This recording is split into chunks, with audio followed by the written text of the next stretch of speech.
दोस्तों, आज हम बात करेंगे चौरचन पूजा के बारे में और इस वीडियो में हम चर्चा करेंगे कि ये कब और क्यों मनाई जाती है और इसको मनाने के पीछे क्या कारण है। साथ ही हम ये भी जानेंगे कि इसका कथा क्या है और इसको कैसे पूजा करना है और इसमें कौन सा मंत्रों का उच्चारण करना चाहिए। तो दोस्तों, वीडियो में आगे बढ़ने से पहले हम आपको बता दें कि आप हमारे चैनल पर पहली बार आए हैं तो हमारे वीडियो को लाइक कर दें, सब्सक्राइब कर दें, क्योंकि हम हर पर्व के विषय में वीडियो लाते रहते हैं और नए नए जगहों पर कैसे घूमें, वह किस चीज का इतिहास क्या है और ये कब से मनाते हैं, ऐसे ही रोचक वस्तुओं पर हमारे वीडियो रहता है। अगर आप सब्सक्राइब करके बेल नोटिफिकेशन को ऑन नहीं करते तो हमारे आने वाले ऐसे वीडियो को आप मिस कर सकते हैं, तो लाइक और शेयर भी जरूर करें। चौरचन अर्थात इसको हम चौथ चंद्र के नाम से भी जानते हैं और ये पूजा हर साल भाद्रपद शुक्ल पक्ष की चतुर्थी तिथि को मनाया जाता है। वैदिक पंचांग के अनुसार भाद्रपद माह के शुक्ल पक्ष की चतुर्थी तिथि को गणेश चतुर्थी भी मनाई जाती है। चौरचन पर्व मुख्य रूप से नेपाल के तराई क्षेत्र, बिहार, झारखंड, मिथिला और उत्तर प्रदेश में मनाया जाता है। इस दिन चंद्रदेव की उपासना की जाती है। कहते हैं कि जो व्यक्ति गणेश चतुर्थी की शाम भगवान गणेश के साथ चंद्रदेव की पूजा करता है वह चंद्र दोष से मुक्त हो जाता है। बता दें कि चतुर्थी तिथि में शाम के समय चौरचन पूजा होती है। इस दिन भगवान गणेश और चंद्रदेव की पूजा होती है। कहते हैं चौरचन पर्व के बारे में पुराणों में ऐसा वर्णन मिलता है कि इसी दिन चंद्रमा को कलंक लगा था, इसीलिए इस दिन चंद्रमा की पूजा करने से उन्हें कलंक से मुक्ति मिल जाती है। इसीलिए इस दिन माताएं अपने पुत्रों की दीर्घायु के लिए भी व्रत रखती हैं। चौरचन का महत्व। मिथिला में प्रकृति से जुड़े त्योहारों का महत्व हमेशा से बहुत अधिक रहा है। जहां एक और सूर्य देव की उपासना कर मिथिलावासी छठ पर्व मनाते हैं, वही दूसरी ओर चौरचन का त्योहार चंद्रदेव की पूजन के लिए विशेष माना जाता है। ऐसा विश्वास है कि इस दिन चंद्रदेव की पूजा करने से व्यक्ति झूठे कलंक से बच जाते हैं। तो चलिए सबसे पहले हम जान लेते हैं कि चौरचन की पूजा विधि क्या होगी। उसके बाद हम जानेंगे कि इसकी कथा क्या है और खाली हाथ चंद्रदेव को दर्शन क्यों नहीं करना चाहिए। साथ ही हम ये भी जानेंगे कि इस पूजन का मंत्र क्या है। चौरचन की पूजा विधि। इस दिन सुबह से शाम व्रत रखकर भक्त पूजन में लीन रहते हैं। शाम के वक्त स्नान करके घर के आंगन व पूजा करने वाले जगह को गाय के गोबर से लीपकर साफ करते हैं। इसके बाद कच्चे चावल को पीसकर घर के आंगन में रंगोली अर्थात अरिपन बनाते हैं। फिर केले के पत्ते की मदद से गोलाकार चांद बनाते हैं। अब इस पर तरह तरह के मीठे पकवान जैसे खीर, मिठाई, गुजिया, दही और फल रखते हैं। पश्चिम दिशा की ओर मुख करके रोहिणी नक्षत्र सहित चतुर्थी में चंद्रमा की पूजा किया जाता है। इसके बाद खीर का चंद्रदेव को भोग लगाया जाता है।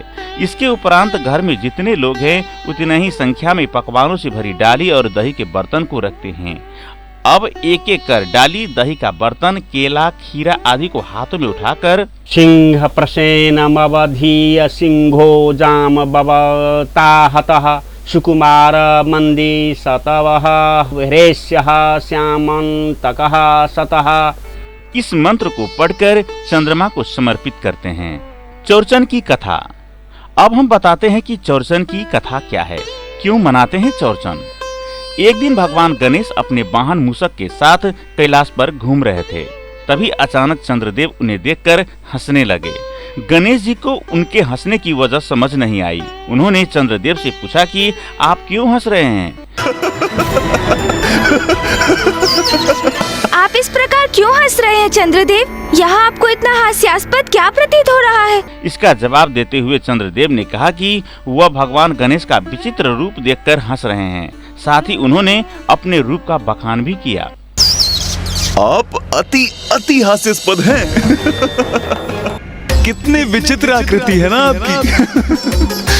खंभ जैसे हाथ पांव, विशाल काय गज का शीश और उधर मानो अन्न का भंडार हो। देखो रोहिणी, गजमुख गणेश पशु के समान किस प्रकार उद्विग्नता में अपनी सूंड से खेल रहे हैं। बेचारी बुद्धि सिद्धि के भाग्य में सूंडधारी गणेश ही लिखा था। मुझे तो उन दोनों के भाग्य पर दया आती है। पता नहीं इस बेडौल बदन के साथ वे दोनों बुद्धिमती सिद्धिमती देवियां कैसे निर्वाह करती हैं। हमें तो उनके भाग्य पर दया आती है। गणेश जी को चंद्रदेव की मजाक उड़ाने की प्रवृत्ति पर क्रोध आया। उन्होंने चंद्रदेव को यह श्राप दिया कि तुम्हें अपने रूप पर बहुत अभिमान है कि तुम बहुत सुंदर दिखते हो, लेकिन आज से तुम कुरूप हो जाओगे। जो कोई भी व्यक्ति तुम्हें देखेगा उसे झूठा कलंक लगेगा। कोई अपराध न होने के बावजूद भी वह अपराधी कहलाएगा।